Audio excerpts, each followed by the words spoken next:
Thank you, Mr. Speaker. You're welcome. I certainly learned a lesson tonight. I must say that I did not speak on the bill yet. I spoke and said I would make my comments after the amendment was adopted, and for that reason I was not able to voice my opinion earlier. So I would like to just clarify where I stand, and I'm not trying to say to anyone here tonight whether you're pro-climate change or anti-climate change, but it was my understanding in looking at this bill that we were looking at many technical changes. The first section is just purely a technical change with special ed. The next section, and I've been communicating this evening with the Department of Education, this bill in the section about climate change tonight is just putting into language what current practice is going on throughout the state in most of our districts. Many, many districts are using the next generation science standards, and so the schools add climate changes in those standards, as Representative Cheeseman pointed out earlier. So this is practice that is already occurring throughout our districts, and this piece of language was to codify that, catch up what the practice is with the statute. That was my understanding as we went through it, and that's not to give my opinion. I'm certainly not saying everyone's entitled to their own beliefs about climate change, but this is something that our State Board of Education adopted in 2015, and the schools rely on that curriculum. And so our schools are currently doing that. But if I may, I'd like to move on to another part of the bill, through you, Mr. Speaker. Please proceed, ma'am.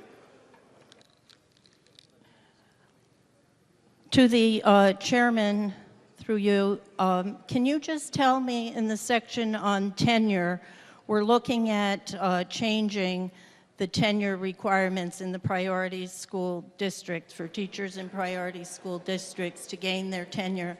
Can you just clarify that piece, please? Representative Sanchez. So that section about tenure, it just removes the current law provision that allows the tenured teacher or administrator who later takes a job in a priority school district to earn tenure in that new district after only teaching for 1 year. So current law generally requires a teacher who moves to a new district to teach there for 2 years before earning tenure. So it's basically going back to what the general law is, 2 years. Representative McCarty. So what I'm hearing is that it brings parity to those tenure provisions, and the rest of the sections on tenure stay the same, so it's current law. If we may go to the next section, going through the bill, there's established a working group to look at the performance assessment called EdTPA within our teacher preparations, and there will be a working group.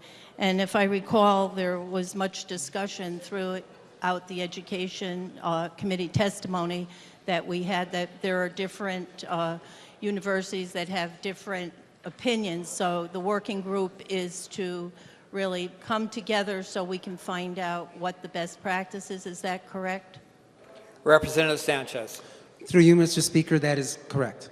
Representative McCarthy. Thank you. And then the last portion of this bill refers to inter-district magnet school grant monies, and if the district is not in compliance with Chef O'Neill, that there could be a penalty, and I believe that this portion was put in so that we could protect the New Haven School District and their funding of $32 million, if I'm not mistaken. Could he please clarify that for me? Through you, Mr. Speaker. Representative Sanchez. Through you, Mr. Speaker, that is correct. Representative McCarty. Thank you. And it's through no fault of their own, and I believe that they will put a compliance plan in place to the commissioner so that they would, and this money is already in that funding. So we're not asking for additional funding. This is just to protect the district so that they could receive that funding. And as we go forward, they will have a plan in place.